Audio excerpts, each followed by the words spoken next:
Assalamualaikum warahmatullahi wabarakatuh. Hai teman-teman, di kesempatan kali ini saya akan membahas tentang kualitas volume suara pada burung murai batu. Nah, agar supaya nantinya video ini tidak terlalu panjang, maka saya nanti akan bagi 3 pembahasan atau 3 video supaya videonya tidak terlalu panjang. Gitu ya teman-teman ya. Nah, pembahasan yang pertama yaitu apa saja penyebab menurunnya kualitas suara murai batu. Ya, penyebabnya itu apa aja. Yang kedua, menjaga kualitas volume suara pada burung murai batu. Dan yang ketiga, meningkatkan kualitas volume suara pada burung murai batu. Gitu ya. Jadi nanti saya akan bagi 3 video supaya nanti videonya tidak terlalu panjang. Oke teman-teman, di video ini saya membahas apa saja yang menyebabkan menurunnya kualitas volume pada burung murai batu. Yang pertama, penjemuran yang langsung terpapar sinar matahari itu yang terlalu lama, atau teman-teman memberikan penjemuran itu mungkin 4 jam gitu ya, yang langsung terpapar sinar matahari, itu dapat menurunkan kualitas volume suara pada burung murai batu. Jadi burung itu nanti bisa serak, gitu ya. Nah yang kedua, air minum dari pump yang tidak dimasak terlebih dahulu. Ingat teman-teman, umumnya air pump itu kan ada kapoiritnya ya, biasanya seperti itu. Maka lebih baik agar supaya volume suara itu tidak menurun, maka teman-teman silahkan direbus dulu ya, dalam keadaan yang matang baru nanti diberikan ke burung, gitu ya. Nah yang ketiga, air jarang diganti. Teman-teman, saat burung kita makan ya, biasanya makan fur umumnya ya, setelah makan dia akan minum. Nah sisa-sisa makanan itu biasanya itu ada di dalam cepuk air minum ya, itu biasanya ada, itu akhirnya mengendap. Kalau itu jarang diganti, itu juga dapat menyebabkan kualitas volume suara pada burung murai batu kita nanti akhirnya menurun. Nah, alangkah baiknya tempat air minum itu teman-teman ya, itu nggak usah dikasih yang besar, kasih aja yang kecil. Agar apa? Setiap hari wadah itu bisa diganti. Kalau itu nanti besar, biasanya teman-teman akhirnya males gitu. Airnya masih ada. Airnya kayaknya kelihatan bersih. Memang di atas itu kelihatan bersih, tapi di bawah itu biasanya ada mengendap bekas pakan, biasanya seperti itu ya. Dan ingat teman-teman, fur itu kan kalau udah kena air sehari gitu ya, itu biasanya nanti dia akan basi, dan tentu saja itu akan mengundang bakteri, dan itu nanti yang akan mengakibatkan volume suara murai batu kita menurun. Keempat, kroto yang sudah berbau atau basi. Teman-teman, kroto ya, kalau yang besar-besar itu atau yang kecil pun, kalau itu pecah, itu biasanya kan jarak sehari itu udah basi nantinya. Dan itu akan tercampur di kroto yang lain, yang kroto masih segar. Ya, usahakan kroto itu diberikan dalam keadaan yang baru. Teman-teman usahakan ya yang baru. Atau kalau pengen menjaga, yaitu kroto yang setelah kita beli langsung kita kulkas ya, kita memberikan itu seperlunya saja, sisanya kita langsung masukkan ke dalam kulkas supaya dia itu tetap terjaga gitu teman-teman, dia tidak basi. Oke ya. Yang kelima, ini kroto yang di kulkas yang masih dingin langsung diberikan, itu juga tidak baik. Itu nantinya akan mengakibatkan serak pada burung murai batu kita, menurunnya kualitas volume pada burung murai batu kita. Alangkah baiknya ya, setelah kita ambil dari kulkas, kita ambil secukupnya ya, kita diamkan dulu supaya apa? Suhunya normal ya, suhu dengan suhu ruangan. Jadi nanti silahkan teman-teman berikan setelah kroto itu tidak terlalu dingin ya. Jadi kalau kroto itu masih dingin, dalam keadaan dia lapar, dia tetap akan makan, dan itu nanti yang akan mengakibatkan menurunnya kualitas volume pada burung murai batu kita. Gitu ya teman-teman ya. Yang keenam, kroto yang kotor dan semut hitam di dalam kroto. Yang dimaksud kroto kotor itu apa? Jadi kalau kita melihat semut rangrang di alam, ini kan kroto kita ambil dari alam ya teman-teman. Biasanya kan dia makan itu kan serangga atau bangkai burung gitu ya. Nah, sisa-sisa makanan ini yang tidak terurai ini kan biasanya juga nyampur di situ. Ya kayak tulang-tulang burungnya gitu ya, atau cangkang-cangkang dari serangga yang sisa-sisa ini tadi biasanya ada di situ. Nah, ini kalau kita tidak bersihkan, malah itu kan ranting juga kadang-kadang ada di situ. Mengingat burung yang kita pelihara ini kan dalam settingan teman-teman ya, atau kita memberikan kroto ini kan kita takar. Jadi takutnya apa? Saat burung melihat sesuatu yang enak, ini maksudnya kroto ini tadi loh ya. Karena kita takar, nah, dia pasti makan itu akan tergesa-gesa. Dan takutnya yaitu tadi, dengan tergesa-gesa akhirnya sisa-sisa dari ya mungkin tulang yang tajam, ranting yang tajam, itu nanti akhirnya tertelan. Dan itu akan mengakibatkan menurunnya kualitas volume pada burung murai batu kita, karena dia akan serak nantinya, gitu ya. Nah terus semut hitam yang ada sayapnya, ya itu biasanya musiman teman-teman. Biasanya di musim kering dia keluar tuh ya.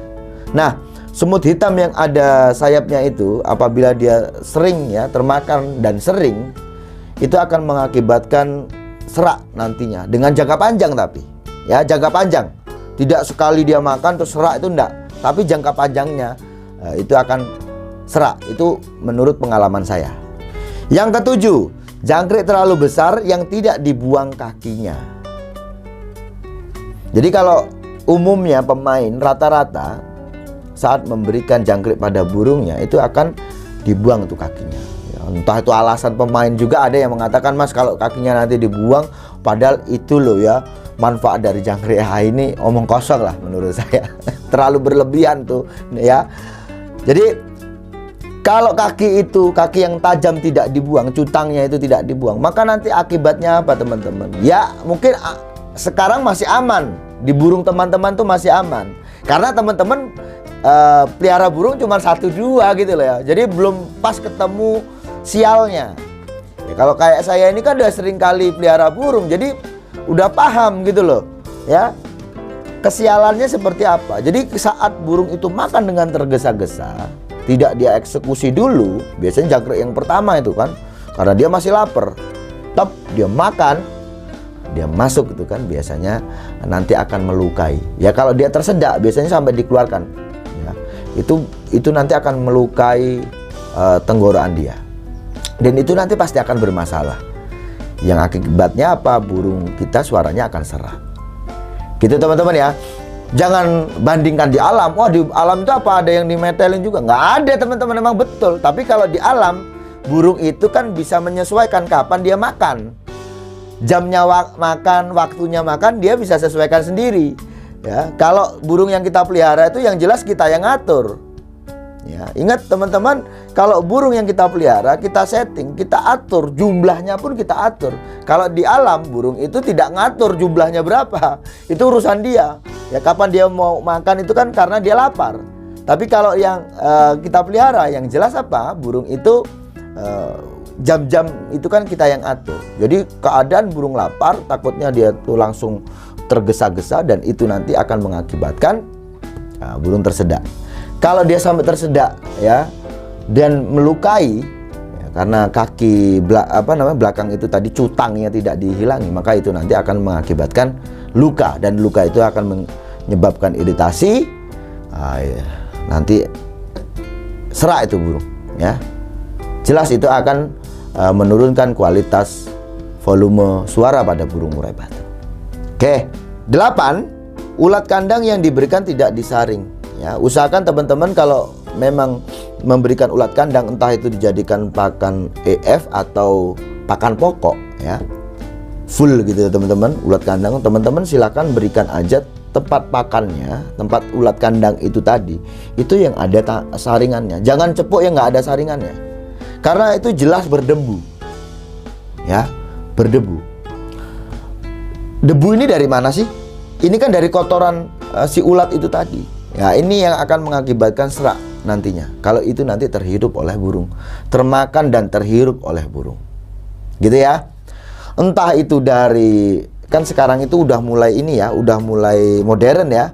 Ulat kandang itu sudah bisa diternakkan ya. Cuman teman-teman, entah itu dari kandang atau dari ternakan, usahakan kalau kita pakai ulat kandang tetap diberikan tempat pakannya itu tadi, tempat ulat kandangnya itu yang ada saringannya. Gitu ya. Oke, yang ke-9, ulat Hongkong yang keras diberikan dalam keadaan hidup. Nah, itu juga masalah nantinya. Ya, tidak selalu masalah, hanya saja suatu ketika ada beberapa masalah di burung yang disebabkan karena ulat Hongkong yang menggigit. Ya, maka usahakan teman-teman sebelum kesialan ini hadir, maka biasakan aja saat kita memberikan ulat Hongkong itu dengan kita pites kepalanya. Kalau yang ulat Hongkong putih aman, tapi kalau yang ulat Hongkong yang sudah kasar itu, yang sudah keras itu biasanya dia juga menggigit. Ya. Jangan sampai saat dia ditelan itu nanti menggigit. Oke, lanjut. Yang ke-10, kupu-kupu kecil atau keper. Nah, ini bukan hanya serak teman-teman ya. Di beberapa kasus juga ada kematian. Ingat, kupu yang kecil, bukan kupu yang besar. Kupu yang kecil yang biasanya keluarnya malah mahari.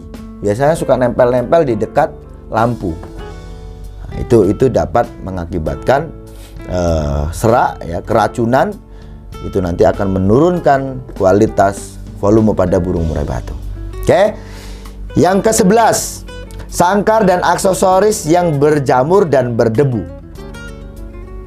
Ini umumnya teman-teman ya, masih banyak orang-orang itu yang tidak mau menjaga kebersihan. Ya, kerodong itu biasanya sekali beli ya itu tadi. Itu sekali beli untuk selamanya. Nggak dicuci gitu ya. Padahal itu kalau direndam teman-teman ya, udah dipakai taruhlah 2-3 tahun, itu kalau direndam warnanya coklat hitam gitu teman-teman.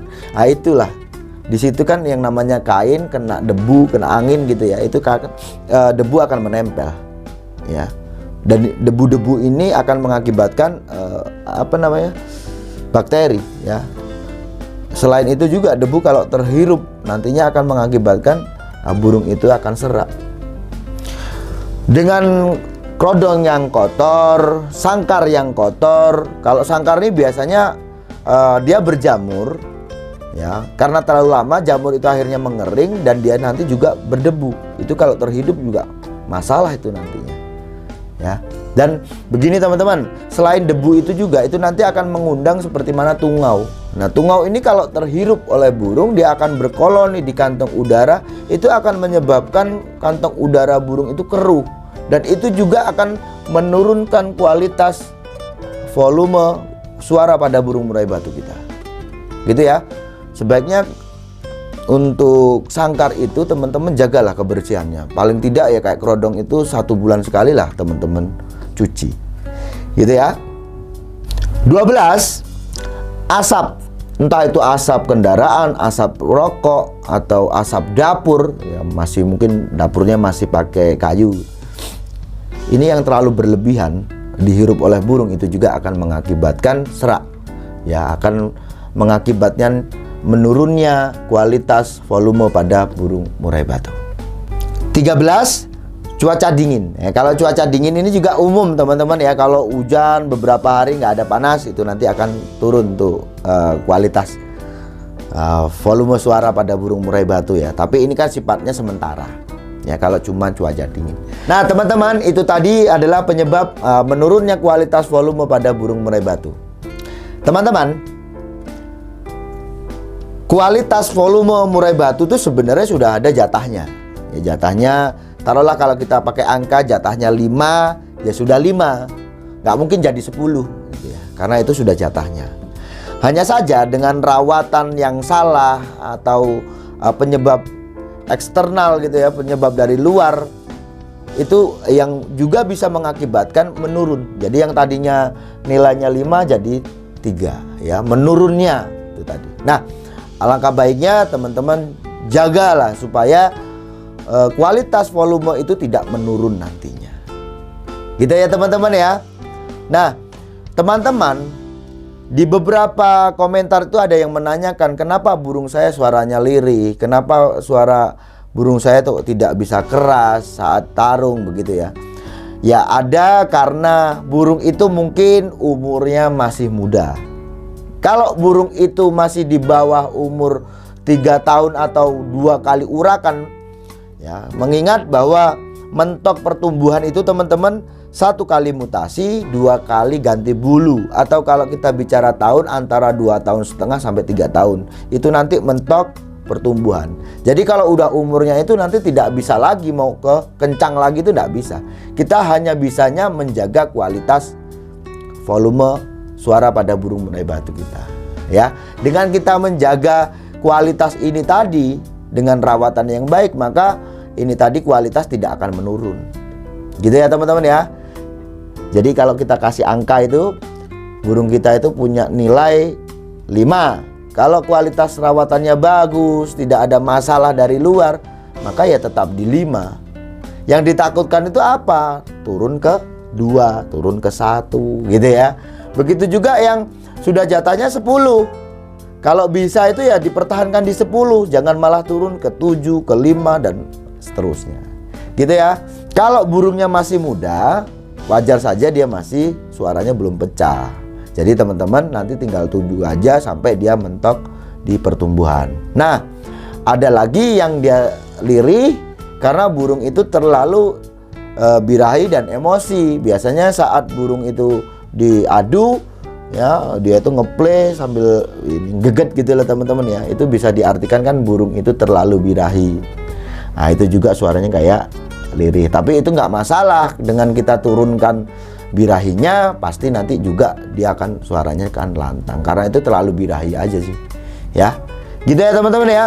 Di video berikutnya saya akan membahas bagaimana menjaga kualitas volume suara pada burung murai batu dan bagaimana sih menangani gitu ya, atau meningkatkan gitu. Jadi yang tadinya volumenya 10 jadi 5, bagaimana kembalikan ke 10 lagi gitu lah teman-teman ya. Nah, meningkatkan kualitas volume suara pada burung murai batu. Oke teman-teman, saya rasa cukup sekian. Sukses.